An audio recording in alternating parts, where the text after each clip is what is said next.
and welcome to Morning Cafe presented by Pon Wonder Detergent powered by Cyball. நம்ம வாழ்க்கையில சக்சஸ்ஃபுல்லா இருக்கிறதுக்கு Shakespeare சொன்ன 3 விஷயங்களை நம்ம கண்டிப்பா ஃபாலோ பண்ணணும். ஃபர்ஸ்ட் ஒன், மத்தவங்களை விட அதிகமா உழைக்கணும். ரெண்டாவது, மத்தவங்களை விட அதிகமான விஷயங்கள் தெரிஞ்சுக்கணும். மூணாவது, மத்தவங்களை விட குறைவா எதிர்பார்க்கணும். எஸ், இப்படி பல வருடங்களுக்கு முன்னாடி ஷேக்ஸ்பியர் சொல்லிட்டு போன விஷயம் இப்ப வரைக்கும் அப்ளை ஆகுது. அதே மாதிரிதான் திருக்குறள்லயோ திருவள்ளுவர் சொல்லியிருக்கிற ஒவ்வொரு கருத்துமே இப்ப மட்டும் இல்லாம அடுத்தடுத்த ஜெனரேஷன்ஸ்க்கும் ரொம்ப பயனுள்ளதா இருக்கும். ஸோ இதெல்லாம் தெரிஞ்சு வச்சுக்கிறது நமக்கு நல்லது. இன்னைக்கு உங்களுடைய ஃபேவரட் ஷோவான மார்னிங் கஃபேக்கு உங்க எல்லாரையும் வரவேற்கும் நான் உங்கள் கண்மணி. கண்மணி, ஒரு ஸ்மார்ட் போன் வச்சு நம்ம என்னெல்லாம் செய்யலாம்? ஸ்மார்ட் போன் வச்சு என்ன செய்ய முடியாது? ப்ரௌஸ் பண்ணலாம், வீடியோஸ் மற்ற ஃபைல்ஸ் எல்லாமே மற்றவங்களோட ஷேர் பண்ணிக்கலாம், இன்டர்நெட் பேங்கிங், மொபைல் பேங்கிங்னு உட்கார்ந்த இடத்துல இருந்தே பல விஷயங்களை பண்ணலாம். ஒரு ஸ்மார்ட் போன் வச்சு நம்ம காஃபி குடிக்க முடியுமா? ஸ்மார்ட் போனை வச்சு காஃபி விட்டா ஸ்மார்ட் போன்ல கிரைண்டர் மிக்ஸிலாம் இருக்குன்னு சொல்லுவ போல இருக்கே. கண்டிப்பா முடியும் கண்மணி. அதுவும் 3 ஸ்டெப்ல முடியும். 3 ஸ்டெப்ல ஸ்மார்ட் போன்ல காஃபி குடிக்க முடியுமா? என்ன சுவாதி சொல்ற? ஆமா Kanmani. Put capsule, press the button and get the coffee, அவ்வளவுதான். நீ சொல்ற ஸ்டெப்ஸ் எல்லாம் பார்க்கும்போது இது ஏதோ மேஜிக் மாதிரி இருக்கு. மேஜிக் இல்ல கண்மணி, இது டெக்னாலஜி. ஆக்சுவலா இட்டாலியை சேர்ந்த ஒரு நிறுவனம் நம்ம மொபைல் போனுக்கு ஏத்த மாதிரி ஒரு புதுவிதமான ஒரு பவுச்சை கண்டுபிடிச்சிருக்காங்க. நம்மளோட போன்ல அவங்க கிரியேட் பண்ணிருக்கிற ஒரு ஆப்பை நம்ம டவுன்லோட் பண்ணிட்டு நம்மளோட போனை அந்த பவுச்சுக்குள்ள போட்டுறணும். அண்ட் அவங்க அந்த பவுச்சோட ஒரு கேப்சூலும் கொடுப்பாங்க. சோ நம்மளுக்கு எப்பெல்லாம் காஃபி குடிக்கணும்னு தோணுதோ அந்த பவுச்சுக்குள்ள அந்த கேப்சூலை போட்டு அந்த மொபைல்ல இருக்கிற ஒரு பட்டன் நம்ம பிரஸ் பண்ணோம்னா நம்மளுக்கு காஃபி ரெடி ஆயிடும். ஆக்சுவலி இப்ப நீ சொல்ற ப்ராசஸ் பார்க்கும்போது அதுல முக்கியமான விஷயம் அந்த கேப்சூல் தான். அந்த கேப்சூல்ல அப்படி என்னதான் இருக்கு? அந்த கேப்சூல்ல தான் நம்மளுக்கு தண்ணியும் காஃபி பவுடரும் இருக்கும். சோ நம்ம அந்த பட்டன் பிரஸ் பண்ணும் போதே அந்த ஆப் இருக்குல்ல, அந்த ஆப்ல இருக்கிற ப்ரோக்ராம் படி அந்த மொபைல் போன் சூடாகி நம்மளுக்கு காஃபி ரெடி ஆயிடும். அண்ட் ஒரு கேப்சூலுக்கு பார்த்தோன்னா 25 ml ஆஃப் காஃபி நம்மளுக்கு கிடைக்கும். ஓகே, அப்படி இந்த மொபைல் போன் சூடாகிறதால மொபைல் போனுக்கு எந்த விதமான ஒரு தீங்கோ லாபத்தோ ஏற்படாதா? இல்ல, அதெல்லாம் பார்த்துதான் அவங்க எல்லாத்தையுமே கிரியேட் பண்ணிருக்காங்க. சோ அதனால எந்த பிரச்சனையும் வராது. இப்போ அந்த பவுச் 3500 rupeesக்கு எல்ஜி, சாம்சங், ஆப்பிள் இந்த மாதிரி மொபைல்ஸ்க்குலாம் யூஸ் பண்ற மாதிரி கிரியேட் பண்ணிருக்காங்க. வாவ், சுத்தம் சோறு போடும் அப்படிங்கிற பழமொழி இனிமே மாறி செல்போன் சோறு போடும் அப்படின்னு வந்துரும் போல இருக்கு. இந்த அரிய தகவலோட நம்ம அடுத்ததா யோகாசன பகுதியை பார்த்துட்டு வந்துடலாம்.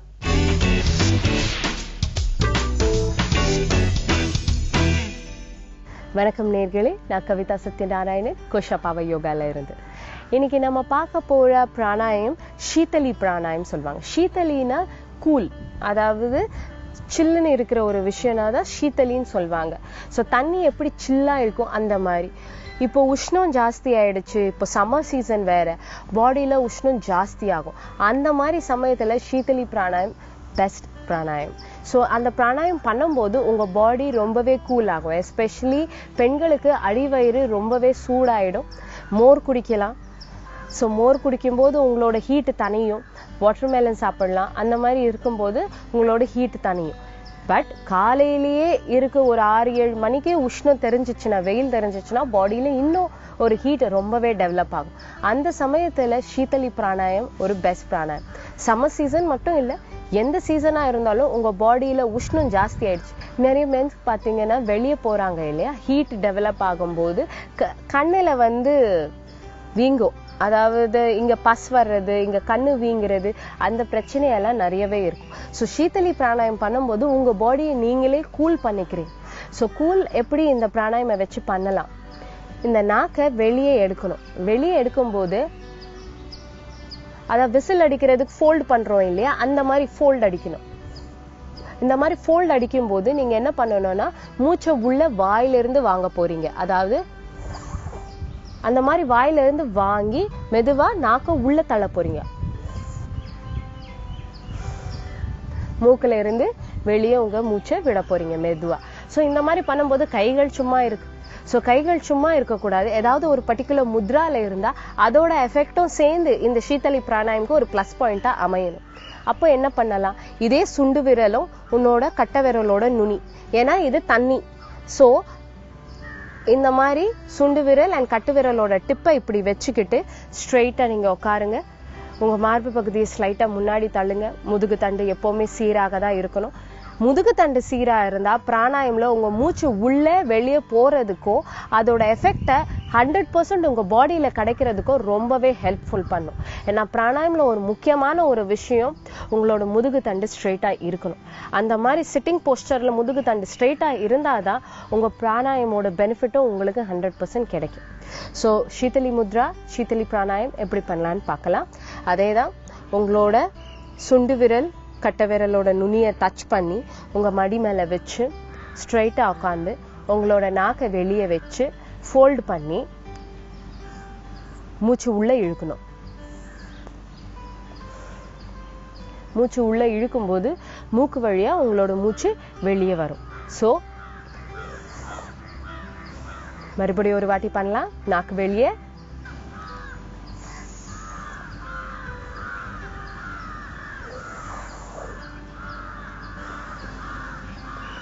இந்த மாதிரி டெய்லி நீங்க சீதலி பிராணாயம் உங்களோட முத்ராவை வச்சுக்கிட்டு பண்ணும்போது உங்களோட ஹீட், பாடியில இருக்கிற ஹீட் குறையும், வெளியில இருக்கிற உஷ்ணம் உங்க பாடியை தாக்காம இருக்கும்.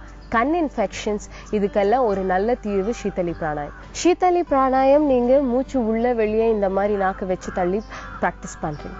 இதே மாதிரி உங்களோட இன்டேக், அதாவது என்ன சாப்பிட்றீங்களோ அதுவும் பொறுத்து இருக்கு. நான் மோர், வாட்டர்மெலன் சொன்னேன். இன்னொரு ஒரு பெஸ்ட் விஷயம் உங்களுக்கு என்னன்னா துளசி விதைன்னு சொல்லுவாங்க. துளசி விதைய சப்ஜானோ சொல்லுவாங்க. அதை தண்ணியில கொஞ்சம் நீங்க போட்டு ஊற வச்சீங்கனால உப்பிடும். அந்த மாதிரி உப்பும் போது அந்த இதை ஒரு கிளாஸ் பாலை ஊத்தி அப்படி குடிச்சிங்கனாலே என்ன மாதிரி யூரினரி இன்ஃபெக்ஷன் இருந்தாலும், பாடியில எவ்வளவு பெரிய உஷ்ணம் இருந்தாலும் அது சீக்கிரமா இறக்குறதுக்கு சப்ஜா, அதாவது துளசி விதை ரொம்பவே ஹெல்ப் பண்ணும். நாட்டு மருந்து கடையில இதை ஈஸியா உங்களுக்கு கிடைக்கும்.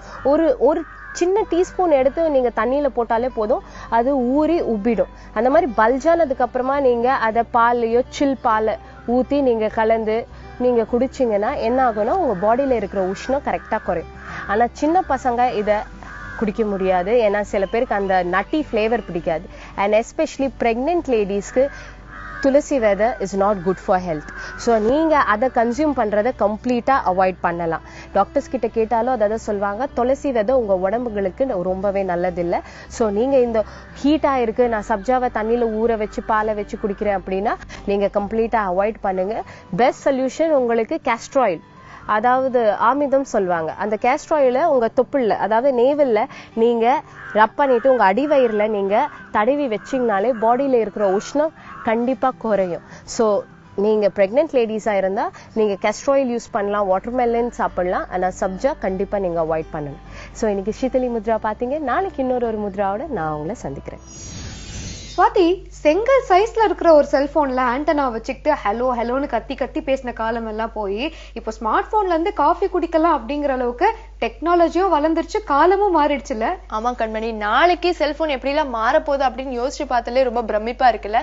சோ இதே மாதிரி நிறைய இன்ட்ரெஸ்டிங்கான தகவல் வந்து மார்னிங் கஃபே நிகழ்ச்சியில வந்துகிட்டே இருக்கு. அதெல்லாம் பாக்குறதுக்கு முன்னாடி ஒரு ஷார்ட் கமர்ஷியல் பிரேக்.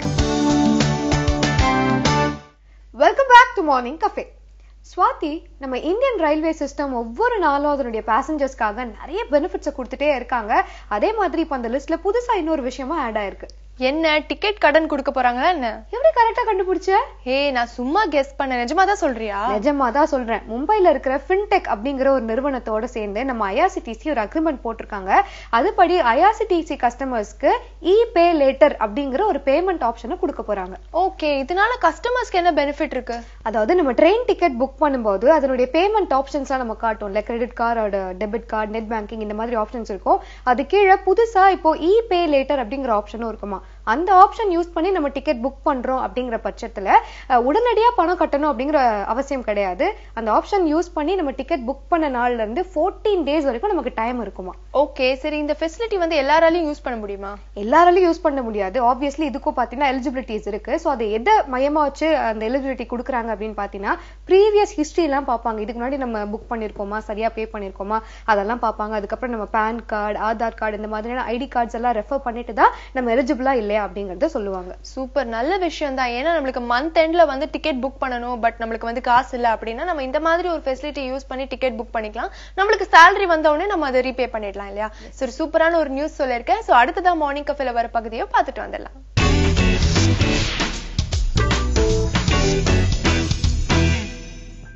வணக்கம், நான் உங்கள் Karthika, Chinese black tiger kung fu அசோசியேஷன்ல இருந்து. கடந்த சில நாட்கள் நம்ம செல்ஃப் டிஃபென்ஸ் டெக்னிக்ஸ் தினமும் பார்த்துட்டு இருக்கோம். நம்ம ஏன் மார்ஷல் ஆர்ட்ஸ் கத்துக்கணும் அப்படின்னு சொல்லிட்டு நிறைய பேர் யோசிப்பீங்க. மார்ஷல் ஆர்ட்ஸ்ன்றது டிஃபென்ஸ்க்காக மட்டும் கிடையாது, உங்களை ஃபிட்டாவும் எமோஷனலா பிசிக்கலா பேலன்ஸ் பண்ணிக்கிறதுக்கும் தான். நம்ம எப்படி வந்து எப்பவுமே பாசிட்டிவா மெயின்டைன் பண்ணோம், ஆட்டிடியூட் எப்படி வந்து பாசிட்டிவா எப்பவுமே மெயின்டைன் பண்ணோம் அப்படின்றது மார்ஷல் ஆர்ட்ஸ் கண்டிப்பா கத்துக் கொடுக்குது. ஹியூமன் பாடி அப்படின்னு சொல்லிட்டு பாத்தீங்கன்னா பாசிட்டிவ் நெகட்டிவ், அட்ராக்ஷன் ரிபல்ஷன், இல்லைன்னா புஷ் புல், இந்த 2 விஷயங்களுக்கு நடுவில் ஒரு பேலன்ஸ் தான் ஹியூமன். ஸோ நம்ம எப்போ வந்து பாசிட்டிவா இருக்கும், நிறைய வந்து எனர்ஜெட்டிக்கா இருக்கும் போது, எப்போ வந்து நெகட்டிவா இருக்கும், பாசிட்டிவிட்டி இல்லாத போது. ஸோ நம்ம பாசிட்டிவிட்டியை நம்ம அதிகப்படுத்திட்டே இருந்தோம் அப்படின்னா நெகட்டிவ்கான இடமே அங்க இருக்காது. ஸோ இந்த மாதிரி நிறைய விஷயங்களை வந்து என் கூட சேர்ந்து நீங்களும் கத்துக்கோங்க. இன்னைக்கு நம்ம இன்னும் சில செல்ஃப் டிஃபென்ஸ் டெக்னிக்ஸ் பார்க்கலாம். இன்னைக்கு என் கூட பார்ட்னர் நிதிஷா இருக்காங்க, அவங்கள வெல்கம் பண்ணலாம். வெல்கம் நிதிஷா. ஸோ இன்னைக்கு என்ன டெக்னிக் பண்ண போறோம் அப்படின்னு நீங்க ரொம்ப ஆர்வமா இருப்பீங்கன்னு நம்புறேன். ஜென்ரலாவே வந்துட்டு மார்ஷல் ஆர்ட்ஸ்ல நிறைய டெக்னிக்ஸ் இருக்கு. மிஸ்ஸிங் டெக்னிக்ஸ் இருக்கு, புஷிங் டெக்னிக்ஸ் இருக்கு, இல்ல ப்ளாக்கிங், கிராபிங், இந்த மாதிரி நிறைய டெக்னிக்ஸ் இருக்கு. புஷிங் டெக்னிக் அதுதான் நம்ம இன்னைக்கு கத்துக்க போறோம். ஜென்ரலா ஒரு ஆப்போனன்ட்டை நம்ம எப்படி நம்ம கிட்ட இருந்து விலக்க வைக்கிறது, அந்த விஷயத்துல இருந்து எப்படி மிஸ் அப்படின்னு சொல்லிட்டு மிஸ் பண்றது வந்து ஆல்ரெடி ஒரு எபிசோட்ல நம்ம பார்த்தோம். இன்னைக்கு புஷிங் டெக்னிக்ஸ் எப்படிலாம் பண்றது அப்படின்னு சொல்லிட்டு பார்க்கலாம். ஜென்ரலா அவங்க வந்து நம்மள ஸ்லாப் பண்ண வராங்க, இல்ல ஹக் பண்ண வராங்க, எந்த ஒரு சிச்சுவேஷன்ல இருந்தாலுமே வந்து புஷிங் டெக்னிக்ஸ் நம்மளுக்கு ரொம்ப ஹெல்ப்ஃபுல்லா இருக்கும். இப்ப ஸ்லாப் பண்ண வராங்க, இந்த ஸ்லாப்பிங் கூட சேர்த்து இப்படி பிளாக் பண்ணி இப்படி வச்சுட்டு இப்படி வந்து நம்மள அவங்கள புஷ் பண்றோம். ஓகே, சோ இங்க பாத்தீங்க அப்படின்னா இந்த பாயிண்ட் வாங்க, இங்க பிளாக் பண்ணிட்டு இந்த அட்டாக் இப்படி எடுத்து இப்படி புஷ் பண்றோம். இப்படி ஆட்டோமேட்டிக்கா இந்த நெக் பார்ட்ல புஷ் பண்ணும் போதே அவங்களோட பேலன்ஸ் லூஸ் ஆகும், அவங்களால உங்களை நியர்பை வரவே முடியாது. அப்பவே வந்து உங்களுக்கு ஒரு ஸ்பேஸ் கிரியேட் ஆகுது. அந்த ஸ்பேஸ் கிரியேட் ஆகும்போது நீங்க எஸ்கேப்க்கு அந்த சிச்சுவேஷனை யூஸ் பண்ணிக்கலாம். ஓகே, அதை நீங்க ட்ரை பண்ணி பாக்குறீங்களா? அப்ப ஸ்லாப் பண்ண வரேன், அந்த 2 ஹேண்டையும் எடுத்து இங்க நெக் பிடிச்சி இங்க புஷ் பண்ணி. சோ இந்த புஷிங் டெக்னிக் அப்படின்னு பாத்தீங்கன்னா இந்த ஹேண்ட் இப்படி வச்சு இப்படி தள்ளுறீங்க, இந்த ஹேண்ட்ல பிளாக் பண்ணிருக்கீங்க, இந்த ஹேண்ட்ல புஷ் பண்றீங்க. இத கண்டிப்பா பிராக்டிஸ் பண்ணுங்க. இது ரொம்ப எஃபெக்டிவான எஃபிஷியன்டான டெக்னிக். பிராக்டிஸ் பண்ணும் போது அந்த ஃபோர்ஸ் வந்து கண்ட்ரோல்டா பிராக்டிஸ் பண்ணுங்க. நம்ம நெக்ஸ்ட் டெக்னிக்கு போலாம். இதுவே வந்துட்டு இப்ப புஷிங்ல ஒரு பாடி வந்து அப்படின்னு பாத்தீங்கன்னா இது அப்பர் பார்ட் ஆஃப் த பாடி, இது லோவர் பார்ட் ஆஃப் த பாடி. இது ரெண்டுத்துக்கும் நடுவில் உங்க ஸ்டமக் இருக்கு. அது வந்து ஆல்மோஸ்ட் எல்லாருக்குமே ஒரு தெரிஞ்ச ஒரு கான்செப்ட். ஸோ அந்த ஸ்டமக்லேயே வந்துட்டு நம்ம புஷ் பண்ணும் போது நம்ம ஹேண்ட் பார்ட்ல அப்படின்னு பாத்தீங்கன்னா ஹேண்ட் சென்டர் இருக்கு, டாப் இருக்கு, பாட்டம் இருக்கு. இந்த பார்ட்ல புஷ் பண்ணும் போது வாங்க, இந்த ஸ்டமக் அப் அபவ் அந்த பார்ட்ல இப்படி புஷ் பண்ணீங்க அப்படின்னா பாடி ஆட்டோமேட்டிக்கா பின்னாடி போகும். அதுவே இந்த லோவர் பார்ட் வச்சு புஷ் பண்ணீங்க அப்படின்னா பாடி ஆட்டோமேட்டிக்கா கொஞ்சம் முன்னாடி வந்து அதுக்கப்புறம் பின்னாடி போகும். ரெண்டுத்துலயுமே வந்து உங்க ஆப்போனன்ட்டோட பேலன்ஸ் லூஸ் ஆகும். நல்லா ஹக் பண்ணுவாங்க. ஸோ இந்த பார்ட்ல இருக்கு, இந்த பார்ட்ல எப்படி பாத்தீங்கன்னா இந்த பாயிண்ட் வந்து பாத்தீங்கன்னா நம்ம லைட்டா தான் புஷ் பண்ணிருப்போம், ஆனாலுமே வந்து அவங்களோட பேலன்ஸ் போச்சு. கரெக்டா? உங்க பேலன்ஸ் போச்சு. கரெக்டா? ஸோ இந்த புஷிங் பண்ணும்போது ஹக் பண்ணுவாங்க, இங்க யூஸ் பண்றீங்க இந்த ஹேண்ட், இந்த லோவர் பார்ட் இந்த பார்ட் வச்சுட்டு இப்படி புஷ் பண்ணி பண்ணுங்க. அப்போ அவங்களுக்கு ஒரு ஃப்ரண்ட்ல வந்து ஆட்டோமேட்டிக்கா அவங்க பேலன்ஸ் போகும். இது one of the simplest pushing technique.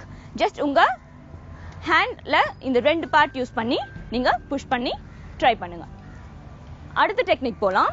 இதுல வந்துட்டு கொஞ்சம் மிஸ்ஸும் பண்ண போறோம், கூடவே சேர்ந்து புஷ்ஷும் பண்ண போறோம். மிஸ்ஸிங் ஆல்ரெடி நீங்க ஒரு எபிசோட்ல என் கூட சேர்ந்து பாத்திருக்கீங்க. அந்த மிஸ்ஸிங்ல வந்து நல்ல ஹிப் ஒர்க் அவுட் இருக்கும், நல்லா இந்த மாதிரி ஒரு டான்ஸ் ஸ்டெப் தான் வந்துச்சு. ஸோ இப்போ நீங்க என்ன அட்டாக் பண்ண வரீங்க, இப்போ பண்ண போற அட்டாக் வந்து யூஸ்வலா ரெகுலரா வர ஒரு அட்டாக், ஸ்லாப் அப்படின்னு வச்சுக்கோங்க. ஸ்லாப் பண்ணுவாங்க. ஸோ இங்க மிஸ் பண்றோம், இங்க மிஸ் பண்ணி அப்படியே ஆப்போனன்ட்டை பின்னாடி இருந்து புஷ் பண்ணிட்டு இப்போ உங்களுக்கு ஸ்பேஸ் கிரியேட் ஆயிடுச்சு. அப்படியே வந்து நீங்க அந்த ஒரு சிச்சுவேஷன்ல இருந்து எஸ்கேப் ஆகிறதுக்கு உங்களுக்கு நிறையவே ஸ்பேஸ் கிரியேட் ஆயிடுச்சு. எப்போ வந்து ஆப்போனன்ட் நமக்கு பின்னாடி போயிட்டாங்க அப்படின்ற போது நமக்கு ஆட்டோமேட்டிக்கா நிறைய ஸ்பேஸ் கிரியேட் ஆயிருக்கும். அப்போ the best situation is to avoid the situation and run because you have already saved yourself. So இந்த சிச்சுவேஷன் நம்ம இன்னொரு வாட்டி பார்க்கலாம். இப்போ அவங்க அட்டாக் பண்ண வராங்க, நம்ம மிஸ் பண்றோம். மிஸ் பண்ணிட்டு இந்த லெக் முன்னாடி வச்சுட்டு இப்படி புஷ் பண்ணிட்டு அதுக்கப்புறம் அப்படியே ரன் பண்ணி அந்த சிச்சுவேஷன்ல இருந்து நீங்க உங்களே வந்து ப்ரொடெக்ட் பண்ணிக்கிறீங்க. இதுவும் one of the simplest pushing technique. Next வந்துட்டு இப்போ வந்து நம்ம பார்த்தோம்னா நம்ம ஃப்ரண்ட்ல போயிட்டு அவங்கள பிஹைண்ட்ல இருந்து புஷ் பண்ணோம். இன்னொரு டெக்னிக் இதுலயே லைட்டா மிஸ் பண்ணி லெக்கை வந்து அவங்களோட லெக் கூட லாக் பண்ணி நம்ம அப்படியே சைட்ல அவங்கள புஷ் பண்ணிட்டு போறோம். அது எப்படின்னு சொல்லிட்டு இப்ப பார்க்கலாம். இப்போ அட்டாக் பண்ண வரீங்க, ஜஸ்ட் இந்த ஹேண்ட்ல இப்போ வந்து ஜஸ்ட் நார்மலா இப்படி அட்டாக் பண்ண வரீங்க அப்படின்னு வச்சுக்கோங்க. இங்க மிஸ் பண்றீங்க, இங்க லாக் பண்ணி இங்க சைட்ல புஷ் பண்ணிட்டு இப்போ ஸ்பேஸ் கிரியேட் ஆகுது. அப்பவுமே நீங்க வந்துட்டு அங்க இருந்து ஓடி உங்களை டிஃபெண்ட் பண்ணிக்கலாம். ஸோ மார்ஷல் ஆர்ட்ஸ் அப்படின்றது ஜென்ரலாவே வந்து ஒரு செல்ஃப் டிஃபென்ஸ்க்காக தான். யாரையும் அட்டாக் பண்றதுக்கோ ஹார்ம் பண்றதுக்கோ எந்த ஹியூமன்ஸ்க்குமே ரைட்ஸ் கிடையாது. இன்டீட் நம்மளையுமே அட்டாக் பண்றதுக்கு ஹார்ம் பண்றதுக்கு யாருக்குமே ரைட்ஸ் கிடையாது. ஆனா அதையும் மீறி சம்டைம்ஸ் நமக்கு இந்த மாதிரி ஒரு சிச்சுவேஷன் ஃபேஸ் பண்ண வேண்டிய தருணங்கள் வரும். அந்த மாதிரி சமயத்துல எப்படிலாம் உங்களை நீங்க ப்ரொடெக்ட் பண்ணிக்கலாம் அப்படின்றது தான் நம்ம ஒரு செஷன்லயும் பார்த்துட்டு இருக்கோம். எல்லாருக்கூடயும் ஒரு ஹெல்த்தி ஃபியர் இருக்கும். அந்த ஹெல்த்தி ஃபியர் இருந்தாதான் உங்களுக்கு அந்த ரிஃப்ளெக்ஸ் அண்ட் ரியாக்ஷன் வரும். இது ஒரு நார்மல் ஹியூமன் ஆட்டிடியூட். அதை எப்படி இன்னும் பலப்படுத்திக்கலாம், உங்க ரிஃப்ளெக்ஸ் இன்க்ரீஸ் பண்ணிக்கலாம்ன்றது தான் நம்ம ஒரு டெக்னிக்ஸையும் பார்த்துட்டு இருக்கோம். இந்த டெக்னிக்ஸ் ரிப்பீட்டடா ப்ராக்டிஸ் பண்ணுங்க. அப்பதான் உங்களுக்கு அந்த ரியலைசேஷன் வரும், அந்த பாடியில மூவ்மெண்ட் வரும், எப்பவுமே ஆக்டிவா இருக்க முடியும். ஸோ இந்த டெக்னிக்ஸ்லாம் பார்த்து கண்டிப்பா நீங்க என்ஜாய் பண்ணிருப்பீங்க, நிறைய விஷயங்கள் பெனிஃபிட் பண்ணிருப்பீங்கன்னு நான் நம்புறேன். இன்னும் சில டெக்னிக்ஸோட நெக்ஸ்ட் செஷன்ல பார்க்கலாம். நன்றி, வணக்கம். ஸ்வாதி, இப்போ நம்ம பார்த்த இபே லேட்டர் ஆப்ஷன் எல்லாம் நம்மளுடைய ஆதார் கார்டு இல்ல பேன் கார்டு மையமா வச்சுதான் நம்ம கொடுக்குறாங்க. அதை நம்ம சரியா ரீபே பண்ணல அப்படிங்கிற பட்சத்துல நம்மளுடைய கிரெடிட் ஹிஸ்டரியை அது அஃபெக்ட் பண்ணும். ஆமா கண்மணி, இந்த மாதிரி ஃபெசிலிட்டிஸ் எல்லாமே நம்ம ப்ராப்பரா யூஸ் பண்ணணும். அப்பதான் வந்து நம்மளுக்கு வந்து எந்த ஒரு பேக்லாகும் இருக்காது. இது வந்து எவ்ரி சிட்டிசனோட ஒரு பெரிய கடமையும் கூட. சோ இந்த மாதிரி நிறைய விஷயங்கள் நம்ம மார்னிங் கஃபேல தொடர்ந்து வந்துகிட்டே இருக்கு. அதெல்லாம் பாக்குறதுக்கு முன்னாடி ஒரு short commercial break. Welcome back to morning cafe. Kanmani, நம்ம கவனிக்காம விடுற சின்ன சின்ன விஷயங்கள் தான் பெரிய லெவல்ல நமக்கு பாதிப்பு ஏற்படுத்துதுல. என்ன ஸ்வாதி, சடனா இவ்ளோ சீரியஸா பேச ஆரம்பிச்சிட்ட? லாஸ் ஏஞ்சல்ஸ்ல வசிக்கிற பில்லர் ஆலிவ் அப்படிங்கிற ஒரு ஹாலிவுட் ஆக்ட்ரஸ் பத்தியான ஒரு இன்சிடென்ட் தான் நான் சொல்ல போறேன். நீ அதை கேட்டா நீயே ஷாக் ஆயிடுவ. ஷாக் ஆகிற அளவுக்கு உங்களுக்கு அப்படின்னு நடந்துச்சு? கடந்த 4 வருஷமா பில்லர் ஆலிவ் வந்து அலர்ஜியால பாதிக்கப்பட்டிருக்காங்க. அலர்ஜி தானே, அதுக்கு ட்ரீட்மெண்ட் எடுத்தா சரியாயிடாதா என்ன? நீ வேற, அவங்களோட அலர்ஜி லிஸ்ட கேட்டா நீயே ஷாக் ஆயிடுவ. சாப்பாடு, துணி, அப்புறம் எலக்ட்ரிக் ஐட்டம்ஸ், ஏன் மனுஷங்கன்னு சொல்லிட்டு அவங்களோட அலர்ஜி லிஸ்ட் வந்து ஒவ்வொரு நாள் இன்க்ரீஸ் ஆயிட்டே இருக்கான். ஐயோ, இப்படி அவங்க சுத்தி இருக்கிற ஒவ்வொரு விஷயமும் அவங்களுக்கு அலர்ஜி தரக்கூடியதா மாறிடுச்சுன்னா அவங்க கடைசியில என்னதான் பண்ணுவாங்க? அவங்களால எதுவுமே பண்ண முடியல, சாப்பிட முடியல, வெளியே போக முடியல. அதனால வீட்லயே முடங்கி கிடக்குறாங்களாம். பட் என்னதான் வந்து அவங்க பண்ணாலுமே, வெளியே போகாம வீட்லயே இருந்தாலும் ஒவ்வொரு நாளுமே அவங்களோட அலர்ஜி வந்து இன்க்ரீஸ் ஆயிட்டே இருக்கான். ஹாஸ்பிட்டல் போய் ட்ரீட்மெண்ட் எடுத்தா அது வரைக்கும் கரெக்டா இருக்காங்களா, திரும்பவும் வீட்டுக்கு வரும்போது மறுபடியும் வந்து அந்த அலர்ஜி வந்து அக்ரிவேட் ஆயிடுதான். அண்ட் கொஞ்ச நாளுக்கு அப்புறமா அவங்களோட ஹஸ்பண்டுக்குமே அந்த அலர்ஜி வந்து ஒட்டிக்கிச்சான். ஐயோ, நீ சொல்றதை வச்சு பார்க்கும்போது அவங்க உடம்புல ஏதோ ஒரு டிசீஸ் இருக்கு அப்படிங்கிறது மட்டும் தெரியுது. ஆனா அது என்னன்றது கடைசியில எந்த டாக்டருமே கண்டுபிடிக்கலையா? எந்த டாக்டர்ஸாலுமே அது என்ன அப்படிங்கறத வந்து கரெக்டா ப்ரெடிக்ட் பண்ணவே முடியலையா. ஆலிவ் வந்து எல்லா டாக்டர்ஸ்க்குமே ஒரு புரியாத புதிரா தான் இருக்காங்க. அந்த டைம்ல தான் ஒரு டாக்டர் வந்து அவங்களோட வீட்டுக்கு வரணும் அப்படின்னு சொல்லியிருந்தாங்க. சோ வீட்டுல வந்து பார்த்தப்போதான் அவங்க வீட்டு டேப்ல வந்து ஒரு விஷவாய் வரத்தை பார்த்திருக்காரு அந்த டாக்டர். ஓ, அப்ப உங்களுக்கு இத்தனை நாளா இருந்த அலர்ஜிக்கு காரணம் அந்த மோசமான விஷவாயு. S, exactly. ஸோ இப்போ வந்து 1 வருஷமா ஹாஸ்பிட்டல்ல ட்ரீட்மெண்ட் எடுத்துட்டு இருக்காங்களா ஆலிவ். ஸோ கொஞ்சம் கொஞ்சமா பெட்டர் ஆயிட்டே வராங்க அப்படிங்கிறது தான் நியூஸ். ஓகே, ஸோ ஆலிவோட லைஃப்ல இருந்து நம்ம எல்லாருமே தெரிஞ்சுக்க வேண்டிய விஷயம் என்னன்னா, எதையுமே ரொம்ப கேர்லெஸ்ஸா எடுத்துக்கிட்டோம்னா கடைசியில நம்மளுடைய உயிருக்கே ஆபத்து தரக்கூடிய விஷயமா கூட அது மாறிடும். ஸோ இனிமே வாச்சு அலட்சியமா இல்லாம நம்மளுடைய ஆபத்து எல்லாமே தவிர்க்கணும்னு சொல்லி அடுத்த பகுதியை பார்த்துட்டு வந்துடலாம்.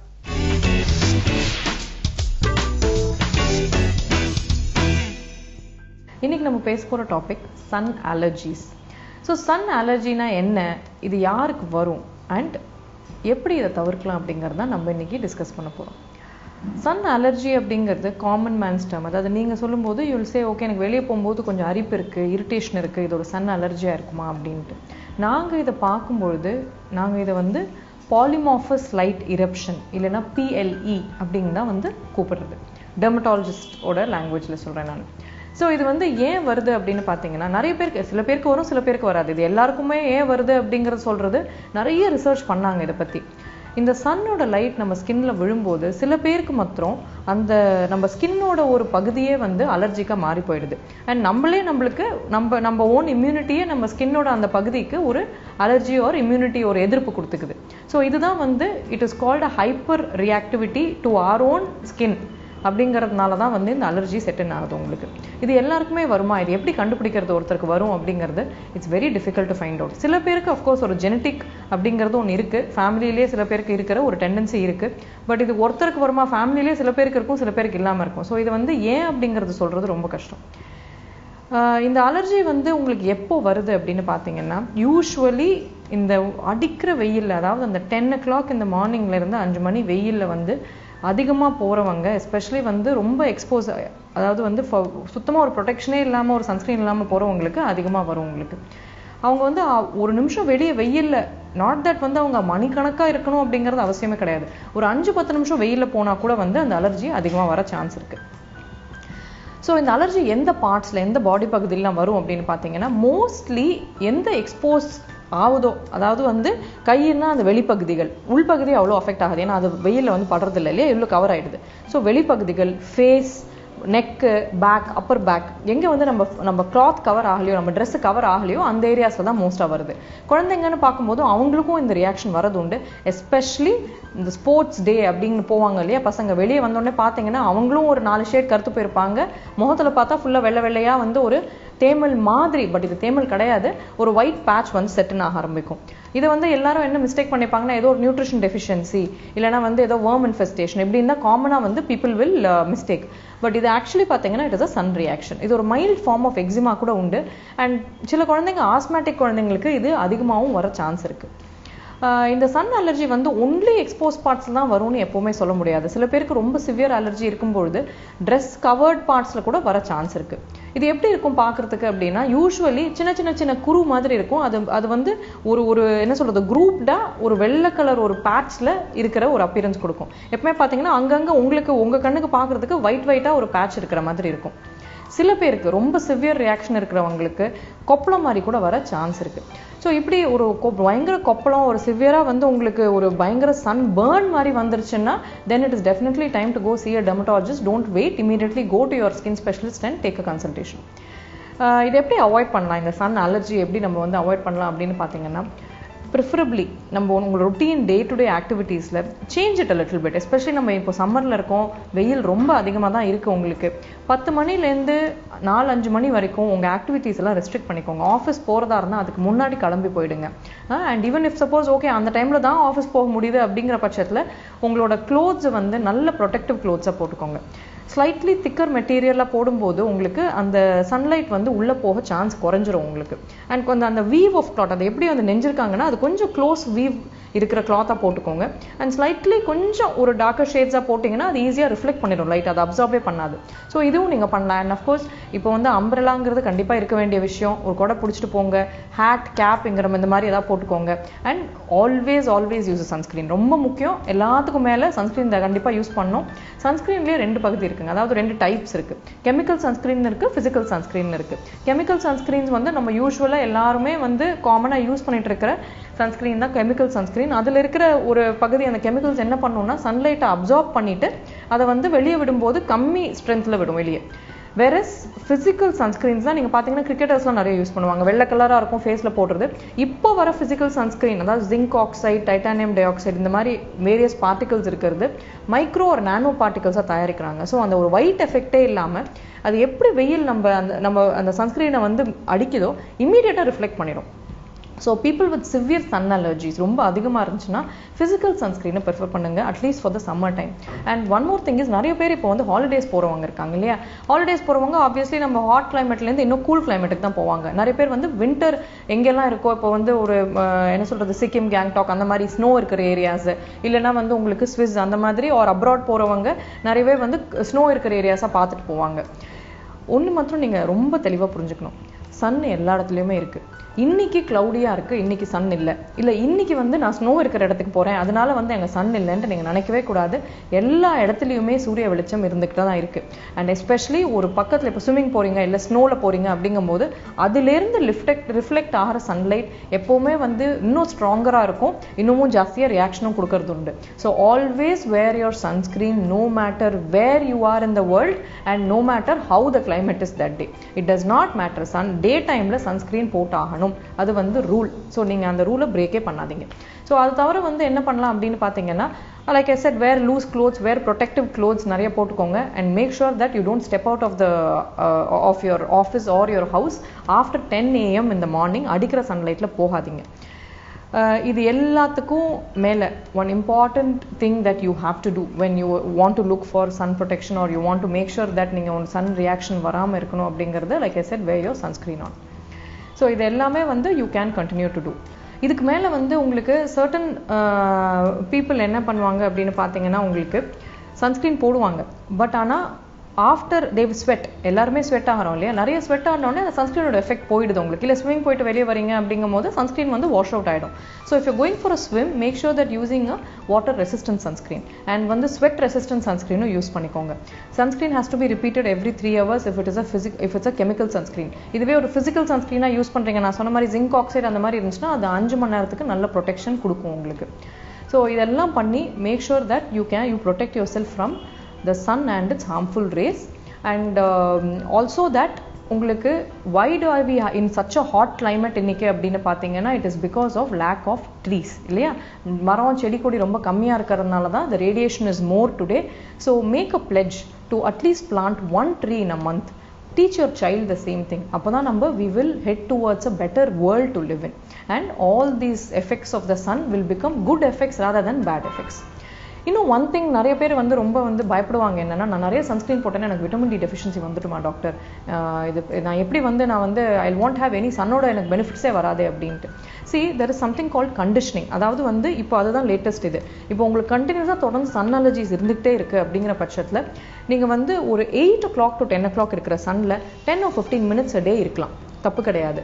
விதவுட் அ சன்ஸ்கிரீனே சொல்கிறேன் நான். அந்த டைமில் உங்கள் விட்டமின் டி சிந்தசிஸும் வந்து வில் கோ ஃபார்வர்ட், அது நார்மலாக நடந்துட்டு இருக்கும். ரெண்டாவது என்னன்னு பார்த்தீங்கன்னா, உங்களுக்கு நம்ம ஸ்கின் வந்து அந்த சன் ரேஸ்க்கு கொஞ்சம் கொஞ்சமாக it will start getting used to it. So sun allergies இருக்கிறவங்களுக்குமே கண்டிஷனிங் அப்படின்னு ஒன்று நடக்கும். அதாவது கொஞ்சமாக பழகிடும் அந்த ஸ்கின்னுக்கு சன்னோட எஃபெக்ட்டுக்கு. So over a period of time slowly they will also start getting over it. Sun allergies இருக்கிறவங்க, சில பேர் நிறைய சிவியராக இருக்கிறவங்க பேஷண்ட்ஸும் இருக்காங்க எனக்கு. Don't worry, over a period of time கண்டிப்பாக அது செட்டில் ஆகிடும், வரி பண்ணாதீங்க. So today we've spoken a lot about sun and sun allergies, but at the end of all this, also remember trees are very important to our life and to the world. So at least make a pledge to plant 1 tree a month and teach your child the same. Thank you.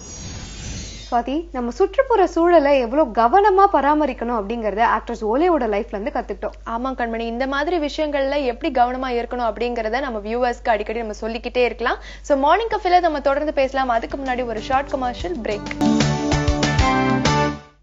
Welcome back to morning cafe. Swathi, ஒரு கிராமத்து மக்களை அந்த கவர்மெண்டே திரும்ப வாங்கன்னு கூப்பிட்டோம், அவங்க யாருமே வர பயப்படுறாங்களா? அதை பத்தி நீ கேள்விப்பட்டியா? ஏன் கண்மணி, ஏதாவது பேய் பயமா என்ன? பேய் பயம்லாம் இல்ல, அதுக்கும் மேல. ஆக்சுவலி ஜப்பான்ல 2011 மார்ச் 11 அன்னைக்கு ஃபுகுஷிமால நியூக்ளியர் பவர் பிளான்ட் விபத்துக்குள்ளாச்சு, கேள்விப்பட்டியா? ஆமா கண்மணி, பேக் டு பேக் வந்து சுனாமி, பூகம்பம்லாம் வந்து அந்த அணு உலையில வெடிப்பு ஏற்பட்டு உலகம் முழுக்க பயங்கர பிரபலமாச்சுல அது. ஆமா, அதுக்கப்புறம் என்ன ஆச்சுன்னு பாத்தீங்கன்னா, ஃபுகுஷிமால இருந்து 24 மைல் தூரத்துக்கு தள்ளி இருந்த ஒரு கிராமம் தான் இடேட். அந்த இடேட் கிராமம் பாத்தீங்கன்னா விவசாய நிலம் இருக்கக்கூடிய கிராமம். அந்த ரேடியேஷன்ஸால அஃபெக்ட் ஆனதால அங்க இருந்த மக்கள் எல்லாருமே வேற ஊருக்கு வெக்கேட் பண்ணிட்டு போயிட்டாங்க. சரி, ஓகே, வேற ஊருக்கு போயிட்ட மக்களை வந்து திரும்ப வாவான்னு எது கூப்பிடுறாங்க? இப்ப கவர்மெண்ட் என்ன சொல்லி அந்த மக்கள் எல்லாம் திரும்ப கூப்பிடுறாங்கன்னு பாத்தீங்கன்னா, இடேட் கிராமத்துல இருந்து எல்லா ரேடியேஷன்ஸையும் நாங்க நீக்கிட்டோம், இப்போ அது ஒரு சேஃபான பிளேஸ் தான், நீங்க எல்லாரும் மறுபடியும் வந்து வாழலாம் வாங்கன்னு தான் கூப்பிட்டு இருக்காங்க. ஓகே, சோ கவர்மெண்டே வந்து இந்த மாதிரி கூப்பிடுறப்போ ஏன் மக்கள் இன்னும் பயப்படுறாங்க? பயம் தான். ஏற்கனவே அவங்க அந்த ரேடியேஷன்ஸால பாதிக்கப்பட்டிருக்காங்க, மறுபடியும் ஏதாவது ஒரு பிரச்சனை ஏற்படுமோ அப்படின்னு தான் பயப்படுறாங்க. நியாயமான பயமா தான் இருக்கு. சோ கவர்மெண்ட் எதுவும் சேஃப்டி மெஷர்ஸ் எல்லாம் எடுக்கலையா அதை ப்ரொடெக்ட் பண்றதுக்காக? ஆக்சுவலி கவர்மெண்ட் அவங்களால முடிஞ்ச பல வேலைகளை செஞ்சுட்டு தான் இருக்காங்க. இப்போ ரீசெண்டா என்னெல்லாம் பண்ணிருக்காங்க அப்படின்னு பாத்தீங்கன்னா, ஒரு பெரிய விளையாட்டு மைதானத்தை உருவாக்கி இருக்காங்க, ஹோட்டல் கட்டியிருக்காங்க, சூப்பர் மார்க்கெட் பில்ட் பண்ணிருக்காங்க. இந்த மாதிரி நிறைய நவீன கட்டிடங்கள்லாம் அவங்க கட்டிட்டு தான் இருக்காங்க. சோ இதெல்லாம் பார்த்து வெறும் 100 பேர் தான் அந்த கிராமத்துல வாழறதுக்காக திரும்பி வந்திருக்காங்க. அதுவும் அந்த 100 பேரும் வயசானவங்க. அந்த வயசானவங்க எல்லாம் இதுக்கு மேல நம்மளுக்கு என்ன இருக்கு, சோ ரிஸ்க் எடுத்து தான் பாப்போமே அப்படின்னு நினைச்சுதான் வந்திருக்காங்க போல இருக்கு. சோ எனிவே அந்த ஊர் மக்கள் எல்லாருக்குமே நல்லது நடக்கணும் அப்படின்னு சொல்லி நம்மளும் ப்ரே பண்ணிக்கலாம். அடுத்த பகுதி என்ன அப்படிங்கறதும் பார்த்துட்டு வந்துடலாம்.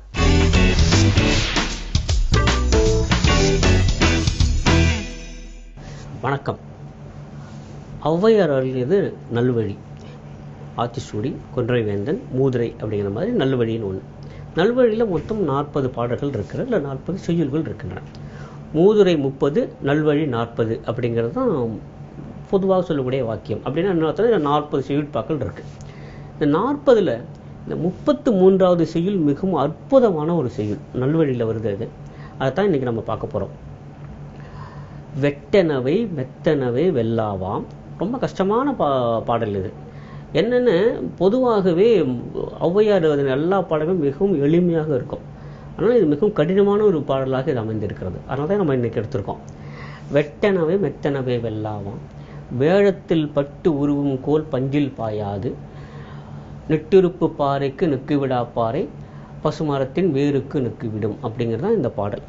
ரொம்ப கடினமான ஒரு பாடலாக படிக்கும்போதே தோணுது நமக்கு. ஆனால் அப்படி இல்லை. ஏன்னா அவங்க சொல்லக்கூடிய அந்த விஷயம் இருக்கு, அது வந்து ரொம்ப அற்புதமான ஒரு விஷயம். அதுக்காக தான் இன்றைக்கி நம்ம இதை பார்க்க போகிறோம். ஏன்னா ஒரு ஒரு ஒரு ரொம்ப இறுக்கமான ஒரு சூழலில் ஒரு இருக்காரு, மிகவும் இணக்கமான ஒரு பார்வையிடம் ஒரு இருக்காரு வச்சுக்கலாம். இந்த இரண்டுக்கு இருக்கக்கூடிய வேறுபாட்டை தான் இந்த பாடல் சொல்லுது. இறுக்கமாக இருக்கிறது எப்படி, இணக்கமாக இருக்கிறது எப்படி, இந்த இரண்டையும் கலந்து இந்த பாடல் சொல்லுகிறது. நாம் அறிந்த வரையில் இது மாதிரியான இரண்டுக்குமான வேறுபாட்டையும் எடுத்து சொல்லி புரிய வைக்கக்கூடிய வேறு ஒரு செய்யுள் உலக அளவில் எந்த இலக்கியத்திலும் இல்லைன்னு தோணுது. அதனால தான் இது தனித்து நிற்குது இந்த பாடல். என்ன சொல்லுதுன்னு நம்ம முதல்ல பார்ப்போம். வெட்டனவே மெத்தனவே வெல்லாவாம். ரெண்டு இருக்கு, ரொம்ப பிடிக்கும். ஒன்று வந்து வெட்டக்கூடியது, இன்னொன்று மெத்துன்னு இருக்கக்கூடியது. அதாவது ஒன்று கூறிய வால் மாதிரி வச்சுக்கலாம், கத்தி. அது எப்படி இருக்குன்னா ரொம்ப எல்லாத்தையும் வெட்டக்கூடியது, அவ்வளோ கூர்மையானது. இன்னொன்று மெத்தனவை, நமக்கே தெரியும், ரொம்ப மெத்தின்னு இருக்கு. பொதுவாக நம்ம என்ன நினைச்சிட்டு இருக்கோம், இந்த இரண்டுக்கும் போட்டி வருகிற போது, சண்டை வருகிற போது எது ஜெயிக்கும் அப்படின்னா, பொதுவாக எல்லாரும் என்ன நினைச்சிட்டு இருக்காங்கன்னா, எது வெட்டுகிறதோ அதுதான் ஜெயிக்கும் அப்படிதான் நினைக்கிறோம் இல்லையா? அப்படி இல்லையா. வெட்டனவை மெத்தனவை வெல்லாவும். மெத்தின எது இருக்கோ அதை வந்து எது வெட்டக்கூடிய அது வந்து வெல்லாது, அது வந்து ஜெயிக்காது. ரொம்ப ஆச்சரியமா இருக்கு. அதுக்கு ஒரு உதாரணம் சொல்றாங்க. 2-3 உதாரணங்கள்ல ஒரே செய்தியில சொல்றாங்க. அதில் அடுத்தோன்னு சொல்றாங்க, வேழத்தில் பட்டு உருவும் கோல் பஞ்சில் பாயாது. இரண்டாவது வரி அது. வேழம்னா யானை, ஒரு வேல் எவ்வளோ கூர்மையானதாக இருக்கும். அந்த வேலை எடுத்து வீசுறாங்களாம். வீசுகிற போது அந்த யானையினுடைய நெற்றில பட்டு வெளியில வருதான். அது வேழத்தில் பட்டு உருவும் கோல், அந்த அளவுக்கு அந்த வேல் ரொம்ப கூர்மையானது. இதுவே பஞ்சில் பாயாது. ரொம்ப அருமையான ஒரு உதாரணம். பஞ்சு மூட்டை இருக்கு, பொதி மூட்டைன்னு சொல்லுவாங்கன்னா பஞ்சு மூட்டை. ஒரு வேல் எடுத்து யானை மீது போட்டால் அது வந்து அந்த நெற்றில பட்டு வெளியே வந்துடும். இதுவே நீங்கள் பஞ்சு மூட்டைகளை ஊற்றி பாருங்களேன், நீங்கள் எவ்வளோ ஃபோர்ஸ்ஃபுல்லாக எவ்வளோ வேகமாக நீங்கள் வீசினா கூட அந்த பஞ்சு மூட்டையில் போய் செடிக்கு நின்றுடும். அவ்வளோதான், பஞ்சு தாண்டி வெளியே வராது. பஞ்சை எல்லாத்தையும் உள்ளே ஊற்றுக்கும். பஞ்சு மூட்டைக்குள்ள ஒரு வேல் பாயாது, பாய்ந்து வெளியே வராது. ஆனால் ஒரு வேழத்தினுடைய நெற்றில் பட்டு வெளியே வருமா? வேழம் எந்த அளவுக்கு வலிமையானது. இது அந்த அளவுக்கு வலிமையான ஒரு வேழத்தின் நெஞ்சில் பட்டு வெளியே வரக்கூடிய ஒரு வேல் ஒரு பஞ்சு மூட்டைகளை போட்டால் உள்ளே வந்து வெளியே வராது, உள்ளே சிக்கிக்கும். அவ்வளோதான், வெளியே வராது.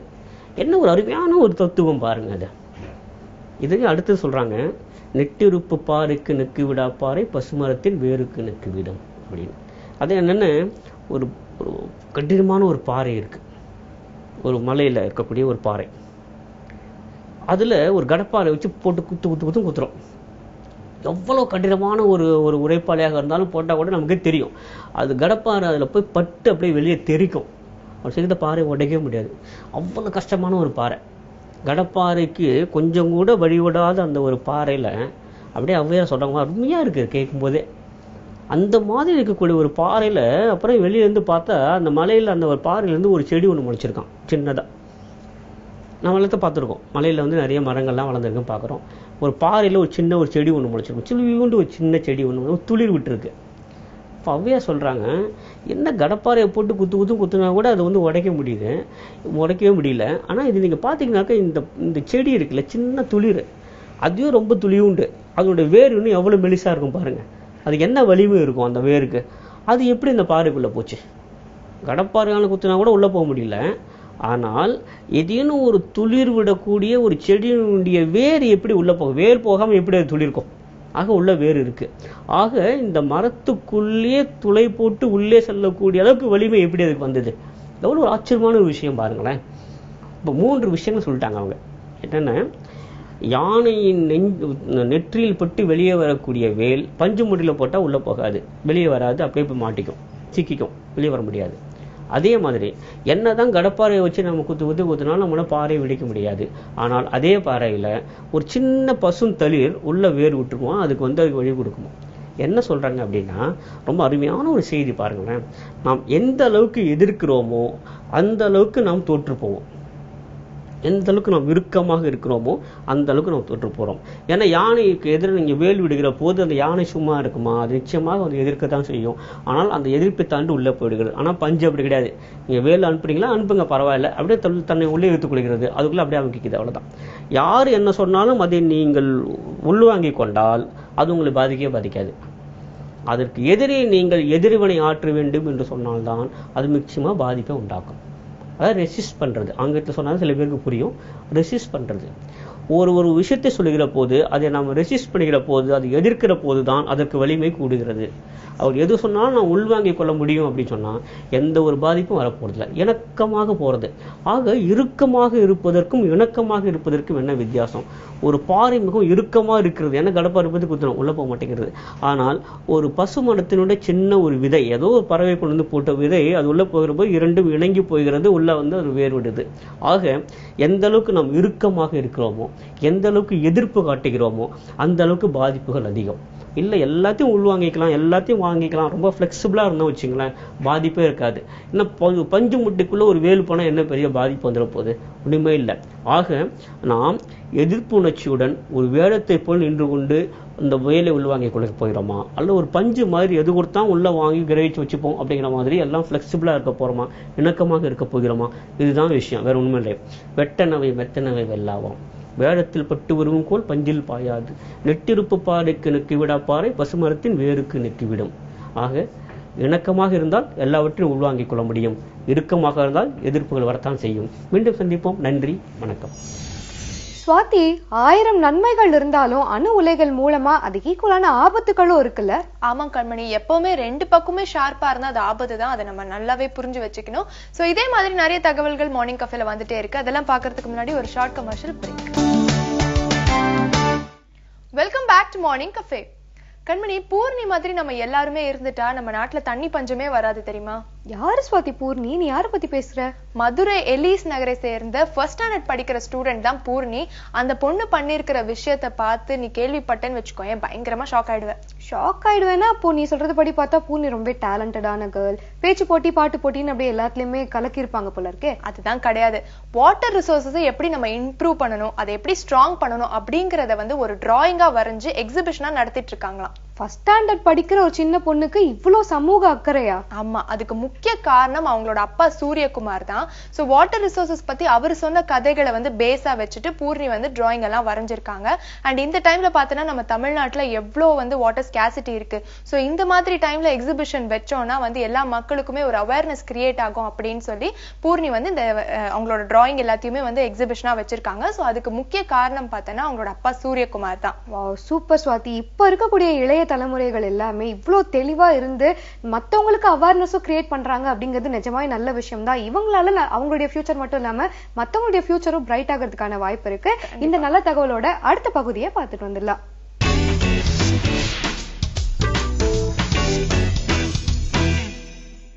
வணக்கம் நேர்களே. பெற்றோர்களாக வந்து நம்மளுக்கு வந்து நிறைய சேலஞ்சஸ் இருக்குது. அதில் வந்து மெயினாக ஒரு குழந்தைய வந்து நீங்கள் ட்ராவலுக்கு கூட்டிகிட்டு போகும்போதோ இல்லை ஏதாவது ஒரு ஃபங்க்ஷன் அந்த மாதிரி கூட்டிகிட்டு போகும்போதோ அவங்கள எப்படி ஆக்கியபை பண்ணி வைக்கிறதுன்றது நம்மளுக்கு தெரியறதில்ல. நிறைய டைம்ஸ் ஒரு டாக்டரோட ஆஃபீஸ்லேயே நீங்கள் வந்து ஒரு 2 hours வெயிட் பண்ண வேண்டியிருக்கு. இல்லை ஏதோ ஒரு அஃபிஷியலான ப்ராசஸ், ஒரு பாஸ்போர்ட் ஆஃபீஸ் போகிறீங்க, எங்கேயா போகிறீங்க, நீங்கள் வந்து கொஞ்சம் டைம் அங்கே வெயிட் பண்ணணும் அப்படின்னா குழந்தைக்கு என்ன பண்ணுறதுன்றது தெரியாமல் இருக்கும். இங்கே தான் நம்மளோட ப்ரிப்பரேஷன் அப்படின்றது ரொம்ப அவசியமான ஒரு விஷயமா இருக்குது. பழைய காலத்துலாம் பார்த்தீங்கன்னா ட்ராவல் பண்ணும்போது கூட குழந்தைங்களுக்குன்னு சொல்லி சில டாய்ஸ் எல்லாம் எடுத்துகிட்டு போகிறது, பேரண்ட்ஸும் அந்த குழந்தையோட ஏதாவது குரூப் கேம்ஸ் எல்லாம் விளையாடுறது ஹேபிட்டாக இருந்துச்சு. இப்போ அன்ஃபார்ச்சுனேட்டாக என்ன ஆயிடுச்சுன்னா நம்ம எல்லாருமே குழந்தைங்களுக்கு வந்து இந்த ஸ்மார்ட் ஃபோனை கொடுத்துடுறோம். குழந்தை வந்து ட்ரெயினில் ஏறினது, பஸ்ஸில் ஏறினதுக்கப்புறம் போய் இறங்குற வரைக்கும் அந்த ஸ்மார்ட் ஃபோன்லேயே ஒரு அடிக்ஷன் அவங்க வந்து அவங்களுக்கு செட் ஆகிடுது. ஸோ இதெல்லாம் தான் நீங்கள் வந்து பிரேக் பண்ணணும். ஸோ ஃபர்ஸ்ட் லெவலில் before you take your child, எங்கேயா ஒரு இடத்துக்கு கூட்டிகிட்டு போகிறீங்க, ஒரு கல்யாணத்துக்கே கூட்டிகிட்டு போகிறீங்க, இல்லை ஒரு டாக்டர் கிட்ட கூட்டிகிட்டு போகிறீங்க, வெயிட் பண்ண வேண்டி இருக்கும், இல்லை ஒரு இடத்துல வந்து கியூவில் ரொம்ப நேரம் நிற்கணும் அப்படின்ற மாதிரி இருந்தால் முதல்லேருந்தே நீங்கள் அதை வந்து பிளான் பண்ணிக்கிங்க. சடனாக கடைசி நிமிஷத்தில் அங்கே போயிட்டு சைல்டு வந்து பெஸ்ட் பிஹேவியரில் இருக்கணும் அப்படின்னு நீங்கள் எதிர்பார்த்தீங்கன்னா அது கண்டிப்பாக அவங்களுக்கு வந்து செட் ஆகாது. செகண்ட் வந்து சைல்டுக்குன்னு ஒரு சில மிக்ஸ்டு ஆக்டிவிட்டிஸ் எடுத்துட்டு போங்க. ஒரு புக் இருக்கணும், சைல்டு ரொம்ப ஈஸியா என்ஜாய் பண்ணி படிக்கிற புக்கோ ஸ்டோரி புக் அந்த மாதிரி இருக்கலாம். இன்னொன்று வந்து ஒரு பசில் இல்லை அவங்க சைல்டு வந்து விளையாடக்கூடிய கேம், அந்த ஒரு விஷயம் இருக்கணும். முடிஞ்ச வரைக்கும் கேட்ஜெட் சம்மந்தப்பட்டது எல்லாமே ஸ்க்ரீன் டைம் சம்மந்தப்பட்டதா இல்லாம மிக்ஸ்டா இருக்கட்டும்.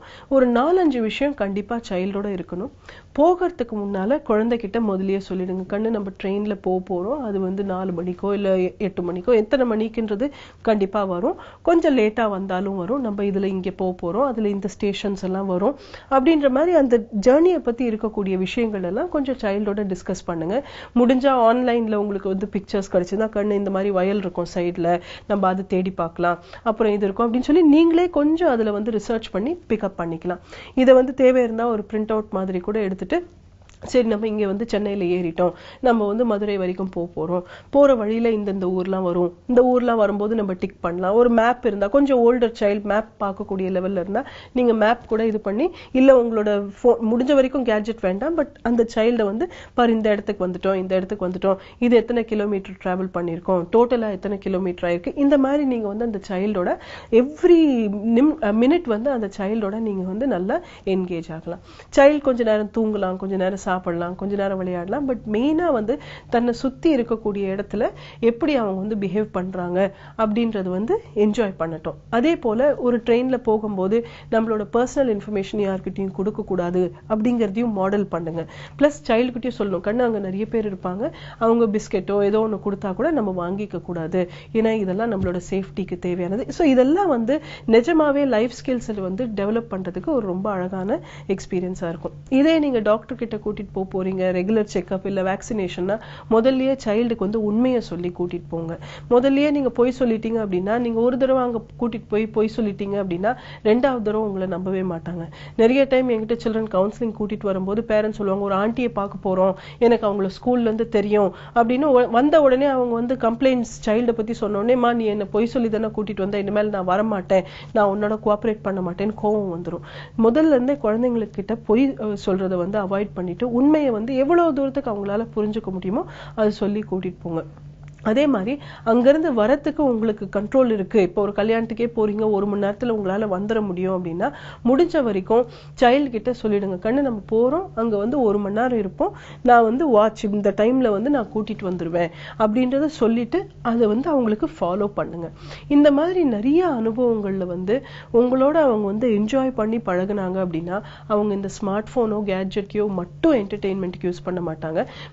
பொது உலகத்துல இருக்கக்கூடிய விஷயத்து மேல அவங்களுக்கு இன்ட்ரெஸ்ட் அதிகமாகும். போகும்போது கூட தாத்தா இது என்னது, அம்மா இது என்னது, இங்கேயே இருக்காங்க, இது எதுக்கு பண்றாங்க அப்படின்னு சொல்லி அவங்களோட கியூரியாசிட்டி, அவங்களோட எக்ஸ்ப்ளோரேஷன் எல்லாமே அதிகமாகும்.